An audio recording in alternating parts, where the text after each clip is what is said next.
Welcome to the Rococo Era.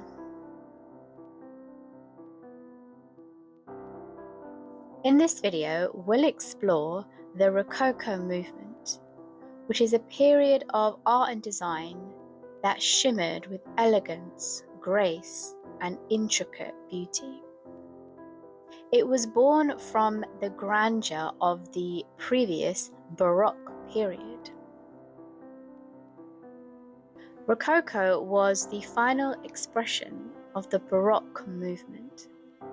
Baroque itself began in the early 1600s in Rome, and it spread across Europe, encouraged by the Catholic Church.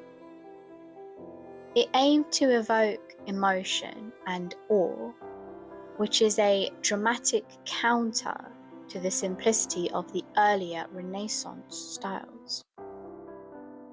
Baroque art used deep colors, high contrast of light and dark, complex compositions, and movement.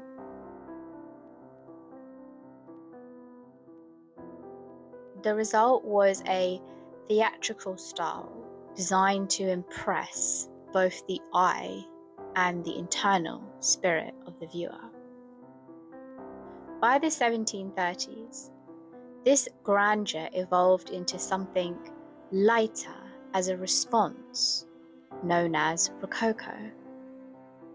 Baroque was dramatic, Rococo was playful. Baroque was about power, Rococo celebrated pleasure and refinement. The style first flourished in France as a reaction to the Baroque period, which was heavily influenced by King Louis XIV.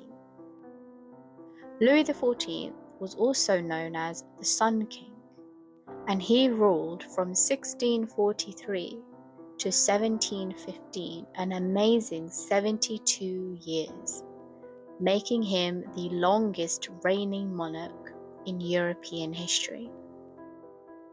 He actually became king at the age of 4, and he turned his court at the Palace of Versailles into a symbol of absolute monarchy, divine power, and luxury. And it became the center as well of art and design, fashion. When he died, the next generation sought to move away from the grandeur of Versailles into something more light and playful. The Rococo style emerged in private homes, salons, in intimate settings, with its very unique and recognizable style. It's ornamental and it's heavily decorative.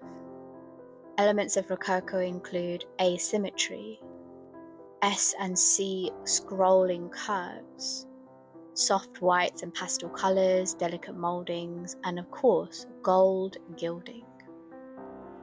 In architecture, the buildings were simple on the exterior, but they were highly decorative on the interior. And you were meant to walk into those interior spaces and go, wow, oh my God, it was meant to be the sense of amazement and awe. Every wall and ceiling and every piece of furniture was designed with the sense of awe in mind and the sense of flowing movement inspired by nature. Rococo spread rapidly across Europe, including Italy, Austria, Germany, and Russia. And each of those places added their own flair, their own local traditions and styles, and built up Rococo in their own way. It also extended beyond architecture. The style of this romantic flamboyancy appeared in paintings, furniture, porcelain, even music and theatre. Artists and designers would embrace a sense of movement, the nature-inspired ornamentation, and sometimes depicting mythological romantic scenes, and framed in heavy gold ornamentation.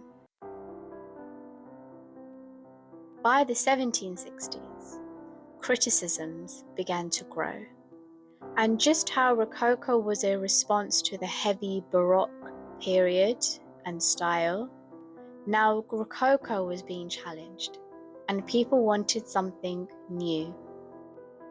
And the next style to come out was Neoclassicism.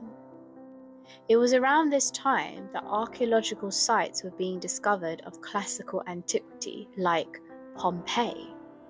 And this renewed a fascination with the ancient world, with ancient Greece, ancient Rome, and their philosophies and ways of being, which are a lot simpler, based on logic and rationale rather than excessive flamboyancy.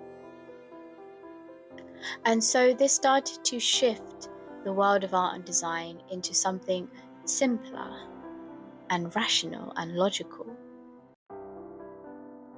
By the 1780s, Rococo had effectively faded from fashion and was replaced by Neoclassicism.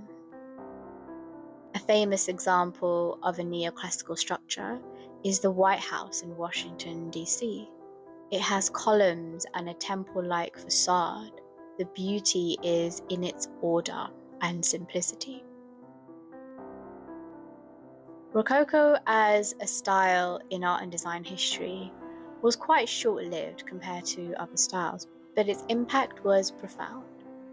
You know a Rococo room when you see one. You could recognize it with the asymmetry, the nature-inspired ornamentation, heavy gold gilding.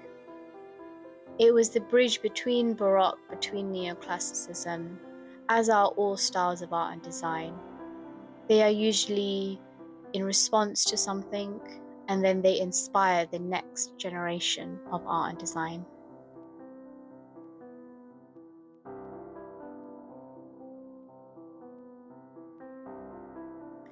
If you enjoyed this exploration of Rococo, please like, subscribe, and share this video. Visit Evolution of Stuff for more journeys through art, history, and the evolution of human creativity. Links are all down below. Thank you for watching.